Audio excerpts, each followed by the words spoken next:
जाळीला चंद्रिका असे म्हणतात। जय श्रीराम मित्रांनो, मी आहे ऋषी आव्हाड। तर रेशीम शेतीचा आज आहे आपला 18वा दिवस। तर बघू शकता मित्रांनो, आळीची साईज आपल्या बोटा एवढी झालेली आहे। तर मित्रांनो, फायदा आहे की 18 दिवसात आपण 50 ते 60 हजार रुपयाचं उत्पन्न घेऊ शकतो, तेही एका एकर तुतीमध्ये आणि काहीशा आळ्यांमध्ये। तर बघू शकता मित्रांनो, आज आपण त्यांच्यावर संपूर्ण मारून घेतलं आहे, कारण आपला पाला आला आहे संपत। त्यामुळे आपला पाला कमी पडू नये म्हणून संपूर्ण मारले की ते कोश करायला सुरुवात करून देतात। तर मित्रांनो, बघू शकता आळी आपली थोड्याच वेळात किंवा थोड्याच तासामध्ये पिवळी पडेल। तर पिवळी पडले म्हणजे ती कोश सोडणार आहे। तर बघू शकता काहींचा कलर पिवळा दिसतोय, तर काहींचा व्हाईट, तर काहींचा थोडासा ब्लॅकिश। तर ज्या येल्लो झाल्या आहेत त्या आळ्या आपल्या रेशीम सोडणार आहेत।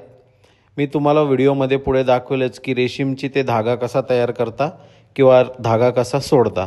तर मित्रांनो, बघू शकता त्यांची मूवमेंट थोडी स्लो झाली आहे, म्हणजे त्या आता रेशीम सोडायच्या ताकदीवरच आहे। तर मित्रांनो, आपण आपल्या चंद्रिका कालच धुवून घेतले, तर मी त्या आजच्या व्लॉगमध्ये ॲड करतो।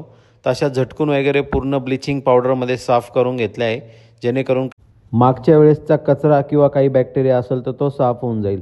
तर मित्रांनो, बघू शकता अशी त्यांनी धागा सोडायला सुरुवात केली, म्हणजेच रेशीम सोडायला सुरुवात केली।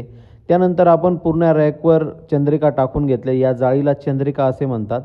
तर त्या चंद्रिकेवर चढायला त्यांनी सुरुवात केली। तर बघू शकता ज्यांचे रेशीम सोडायची वेळ झाली आहे त्या चंद्रिकेवर चढणार आणि रेशीम सोडायला सुरुवात करून देतात।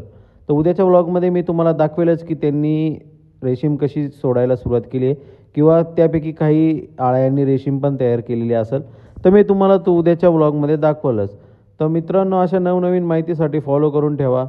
18 दिवसामध्ये 50 ते 60 हजार कसे कमवायचे हे तर मी तुम्हाला व्लॉगमध्ये दाखवलंच, आणि उद्या मी तुम्हाला दाखवणार की रेशीम तयार कसे होते। तर भेटूया उद्याच्या व्लॉगमध्ये।